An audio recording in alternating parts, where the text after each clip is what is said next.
Hi friends, welcome to my channel. இந்த வீடியோவில் என்ன பார்க்க போகிறோம்னா, சிம்பிளாக அண்டு ஈஸியாக செய்யக்கூடிய ஒரு கேக் ரெசிபி தாங்க.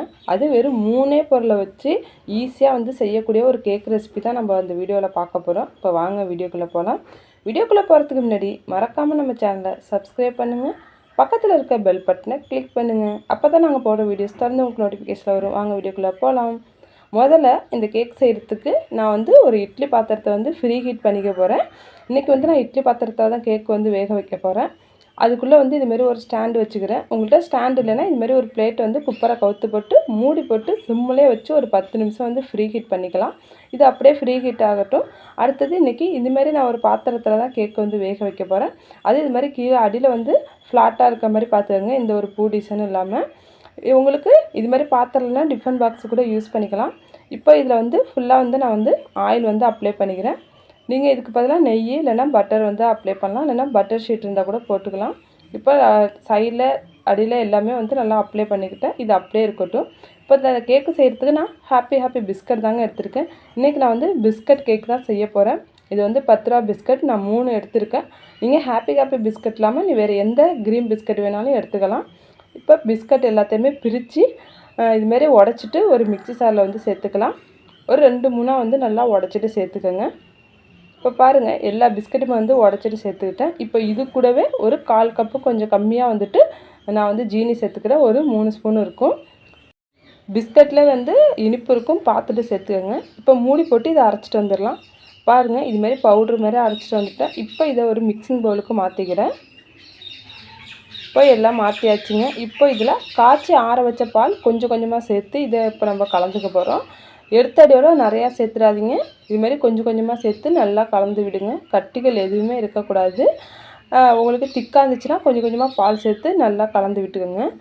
அது ஒரே டைரெக்ஷனில் நல்லா கலந்து விடுங்க. நல்லா அந்த பிஸ்கட் நல்லா நம்மளுக்கு ஸ்மூத்தாக வரணும். அந்தளவுக்கு நல்லா கலந்து விட்டுக்கோங்க. பாருங்கள், இந்த அளவுக்கு கலந்தாச்சு. இப்போ கொஞ்சம் கெட்டியாக இருக்குது. நான் மறுபடியும் கொஞ்சமாக பால் சேர்த்து திரும்ப கலந்துக்க போகிறேன். நல்லா ஷைனிங்காக நல்லா இருக்கணும். கட்டிகள் எதுவுமே இருக்கக்கூடாது. அந்தளவுக்கு கலந்துக்கோங்க. ரொம்ப நேரமும் கலந்துக்க வேண்டாம். ஒரு 5 நிமிஷம் மட்டும் கலந்து விட்டால் போதும். மாவு ரெடி ஆகிடுச்சுங்க. பாருங்கள், மாவோட பதம் பார்த்திங்கன்னா இப்படி நம்ம கரண்ட்டை எடுத்து விட்டோம்னா அப்படியே விழுகணும். ரொம்பவும் தண்ணியாக இருக்கக்கூடாது, ரொம்ப கெட்டியாகவும் இருக்கக்கூடாது. இந்த அளவுக்கு தான் இருக்கணும். இப்போ மாவு ரெடி ஆகிடுச்சு. நம்ம ஆல்ரெடி எண்ணெய் தடவி வச்சுருக்க பாத்திரத்தில் மாவு சேர்த்துக்கலாம். நான் இதில் மைதா மாவுலாம் எதுவும் சேர்க்கல, வேறு எண்ணெய் மட்டும் தான் தடவி இருக்கிறேன். இதுவே நம்மளுக்கு ஒட்டாமல் வரும். இப்போ மாவு எல்லாமே சேர்த்தாச்சு. இப்போ மாவு சேர்த்ததுக்கப்புறம் இந்த பாத்திரத்தை இதுமாரி அடித்து விட்டுக்கோங்க. இந்த பபுள்ஸ் எல்லாம் இருக்காமல் உடஞ்சிடும். அதுக்காக இப்போ இட்லி பாத்திரம் வச்சு 10 நிமிஷம் ஃப்ரீ ஹீட் பண்ணியாச்சு. இப்போ இந்த பாத்திரத்தை எடுத்து உள்ளே வச்சுக்கலாம். வச்சதுக்கப்புறம் மூடி போட்டுருங்க. மூடி போட்டு அடுப்பை சிம்மில் வச்சு ஒரு 40லேருந்து 45 நிமிஷம் வேக விடுங்க. இப்போ 10 நிமிஷம் ஆயிடுச்சுங்க. நான் இப்போ ஓப்பன் பண்ணி பார்க்குறேன். பாதி வெந்துருச்சு பாருங்கள். இப்போ இது மேலே நான் சாக்கோ சிப்ஸ் போட்டுக்கிறேன். இது முற்றிலும் ஆப்ஷனல் தான். உங்கள்கிட்ட இருந்தால் சேர்த்துக்கோங்க, இல்லைன்னா நட்ஸ் கூட சேர்த்துக்குங்க. நான் இன்றைக்கி ஹாப்பி பிஸ்கட்டுங்கிறதுனால அது மேலே இதுமாரி சாக்கோ சிப்ஸ் இருக்குங்கிறதுனால கேக்கும் அதே மாதிரி இருக்கிறதுக்காக நான் சேர்த்துக்கிறேன். சேர்த்துட்டு மூடி போட்டு நல்லா வேக விட்டுடலாம். இப்போ நல்லா ஒரு 45 நிமிஷம் ஆயிடுச்சு. இப்போ ஓப்பன் பண்ணி இதுமாரி ஒரு டூத்பிக் வச்சு குத்தி பார்க்கலாம். பாருங்கள், கொஞ்சம் கூட ஒட்டவே இல்லை. ஒரு 2-3 டைம் நல்லா குத்தி பாருங்கள். இல்லைனா உங்களுக்கு கத்தி இருந்தால் கத்தியில் கூட குத்தி பாருங்கள், ஒட்டாமல் வரணும். இப்போ நல்லா முழுமையாக இதாகிடுச்சு, வெந்துருச்சு. இப்போ வெளில எடுத்து ஆற விட்டுடலாம். பாருங்கள், நல்லா ஆறி வந்துருச்சு. சைட்லலாம் பாருங்கள், எண்ணெய் தடவுறதுனால ஒட்டாமல் வந்துருக்குது பாருங்கள். நல்லா கேக்கும் சூப்பராக பர்ஃபெக்டாக நம்மளுக்கு வந்துருச்சு. இருந்தாலும் நம்ம கத்தியை வச்சு லைட்டாக இப்படியே எடுத்து விட்டுடலாம். எடுத்து விட்டு டிமோல்ட் பண்ணுறப்போ ஈஸியாக இருக்கும், நம்மளுக்கு பாத்திரத்தில் ஒட்டாமல் வரும். அதனால தான் இப்படி லைட்டாக எடுத்து விடுங்க. எடுத்து விட்டாச்சுங்க. இப்போ ஒரு பிளேட்டில் இப்படி கவுத்து போட்டு டிமோல்ட் பண்ணிக்கலாம்.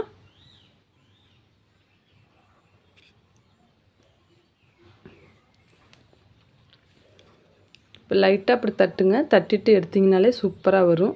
பாருங்கள், கேக்கு செமையாக வந்திருக்கு. கொஞ்சம் கூட ஒட்டாமல் போகாமல் சூப்பராக வந்திருக்கு. நல்லா பார்க்குறதுக்கு அழகாக இருக்குது. அதேமாதிரி சாப்பிட்றதுக்கு நல்ல ஒரு சாஃப்டாக டேஸ்டியாக இருந்துச்சு. கண்டிப்பாக இதே மாதிரியே ட்ரை பண்ணி பாருங்கள். இதுக்கு ரொம்ப பொருட்கள் தேவைப்படாது. வெறும் 3 பொருள் இருந்தால் போதும். அதுமாரி வேக வைக்கிற டைம் மட்டும்தான் நம்மளுக்கு ஆகும். மற்றபடி வந்து இது ரொம்ப ஈஸியாக பிகினர்ஸ் கூட செய்யக்கூடிய கேக் ரெசிபி தான் இது. கண்டிப்பாக வந்து இதேமாரி குழந்தைங்களுக்கு செஞ்சு கொடுங்க. செஞ்சு கொடுத்துட்டு எப்படி இருந்துச்சுன்னு மறக்காமல் கமெண்ட் பண்ணுங்கள். வீடியோ பிடிச்சிருந்தா லைக் பண்ணுங்கள், ஷேர் பண்ணுங்கள், சப்ஸ்கிரைப் பண்ணுங்கள், பக்கத்தில் இருக்க பெல் பட்டனை கிளிக் பண்ணுங்கள். தொடர்ந்து நம்ம சேனலுக்கு சப்போர்ட் பண்ணுங்கள். நெக்ஸ்ட் வீடியோவில் பார்க்கலாம். பாய்.